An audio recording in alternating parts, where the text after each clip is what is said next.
Buenas noches. Vamos a preparar la cuarta cuestión. La cuarta cuestión es el método socrático y la teoría ética de Sócrates. Si nos acordamos, la teoría ética de Sócrates es el intelectualismo moral. Bien, lo primero me planteo cómo lo voy a organizar. Puedo una pequeña introducción, hablo un poquito del juicio de Sócrates, ya que es tan importante el juicio de Sócrates. Hablo del método de Sócrates y termino con el intelectualismo moral. Obviamente la introducción y el juicio de Sócrates no puede ser la mitad de mi exposición, será poquito, es una introducción. Vale, empezamos con nuestra breve introducción.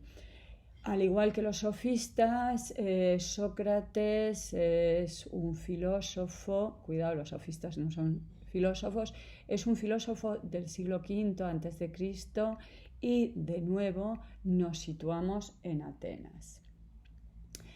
Pero, aunque los sofistas y Sócrates son contemporáneos, tenemos que tener en cuenta que Sócrates no era extranjero, no escribe libros, no emplea la oratoria, por tanto, según Platón, su discípulo, no era un sofista porque tiene rasgos muy divergentes de los sofistas, aunque le interesara los mismos temas. Sabemos que aunque no escribió nada, tenemos testimonios, por lo tanto es un personaje histórico. Tenemos el testimonio de Platón, de Aristóteles, de Jenofonte, de Aristófanes, pero ya sabemos que nos vamos a basar en el testimonio de su discípulo Platón, que vemos que la adoraba y que le defiende a ultranza. Punto y aparte, vamos a hablar del juicio de Sócrates. El juicio de Sócrates aparece en una obra de Platón, la Apología de Sócrates, y en esta obra aparece la defensa de Sócrates porque Sócrates fue juzgado y condenado a muerte. Sabemos por qué fue condenado a muerte. Fue condenado a muerte por la situación en la que vivía Atenas. Estamos en la decadencia de Atenas, ha habido la guerra del Peloponeso, la tiranía de los 30 tiranos y los atenienses no están dispuestos a seguir aguantando a estos personajes, Sócrates y los sofistas, que cuestionaban cuestiones como las costumbres de la ciudad o la autoridad de los padres. Pero también hay otra razón, y es que ya vimos en clase que Sócrates se negó a considerarse culpable, se negó a aceptar su culpabilidad y se negó a imponerse una pena, dándose a sí mismo un honor que era comer en el Pritaneo. Y ya me parecía raro que mi gata no maullara. En todos mis vídeos o maullidito. Normalmente no maulla, solo en los vídeos. Debe ser que lo hace para fastidiar. Bien, sabemos que no solo se va a conceder un honor, sino que cuando está en la cárcel y sus discípulos le animan a escaparse, él rehúsa la huida. Y rehúsa la huida argumentando que, famosa frase de Sócrates, es peor cometer una injusticia que padecerla, porque para él hay que cumplir siempre las leyes. Hay que cumplir las leyes siempre. Quizá nos acordemos que justamente un señor que se llama Calicles que no está muy de acuerdo en esto, ¿de acuerdo? Pero vemos la diferencia, por lo tanto, entre los sofistas y Sócrates. Sócrates considera que aquel que no acepta las leyes de la ciudad está siendo antisocial, va en contra de la ciudad. Punto y aparte, vamos a hablar del método socrático. Sabemos que en contra del relativismo de los sofistas, para Sócrates hay una verdad única y que esa verdad única y absoluta, que es la misma para todos, se encuentra gracias al diálogo. Sabemos que Sócrates no presume de saber él la verdad. Él es alguien que afirma solo sé que no sé nada. Es por medio de sus preguntas que él pretende que el otro alcance la verdad.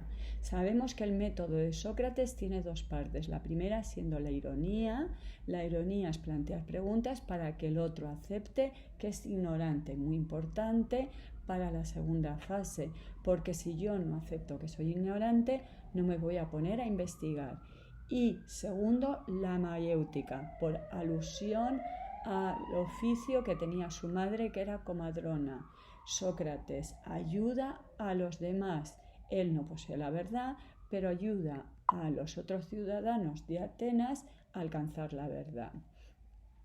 Aristóteles, el discípulo de Platón, nos dice que debemos a Sócrates dos cuestiones muy importantes para la ciencia. La primera es la definición. Se requieren definiciones para tener un conocimiento científico.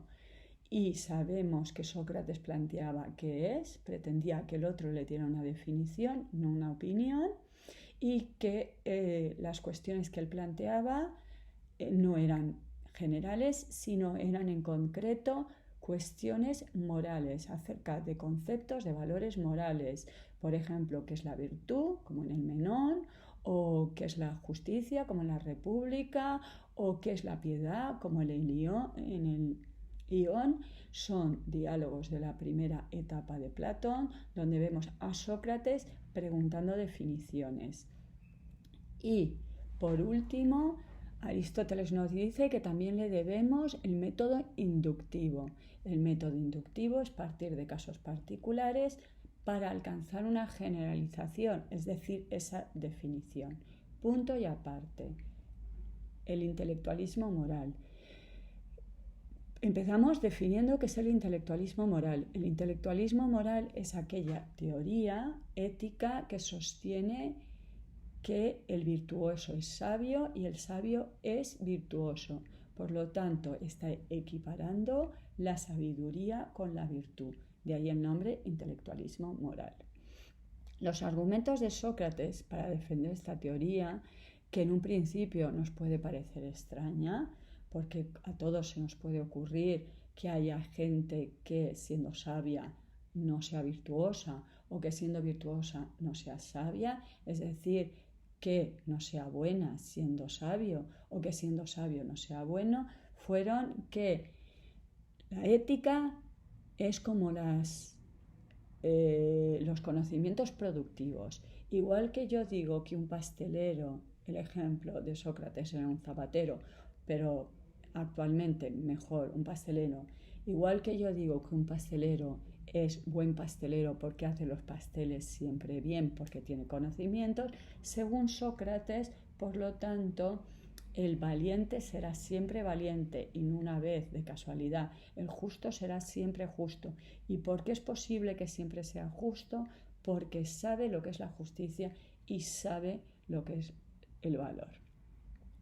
Otro de los argumentos que va a utilizar Sócrates, porque alguien podría decirle, parece paradójico que el intelectualismo moral conlleva que el que sabe y hace el mal es más virtuoso, según tú, que aquel que no sabe. Bueno, pues otro de los argumentos que utiliza Sócrates a favor del intelectualismo moral es que todos pretendemos ser felices, todos pretendemos que nos vaya bien.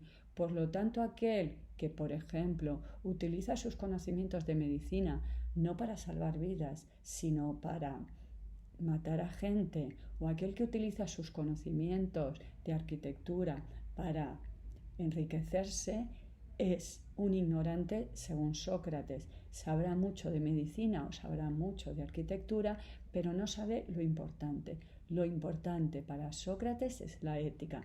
No sabe lo que es el bien y lo que es el mal. Por lo tanto, para Sócrates, aquel que hace el mal es porque es ignorante. Y lo que habría que hacer, por lo tanto, según Sócrates, sería educar a los criminales, a los delincuentes y no castigarles, porque para él es un problema de conocimientos, ¿de acuerdo? Y con esto hemos acabado, pero si alguien quiere, podría terminar diciendo que la teoría de Sócrates, al considerar que la verdad es única y considerar que todos tenemos las nociones éticas en nuestro interior, conlleva una ética universal, justamente lo contrario del relativismo. el bien es el mismo para todos y siempre, no depende de las épocas, de las culturas o de las ciudades. Hemos acabado nuestro tema del método socrático y el intelectualismo moral. Hasta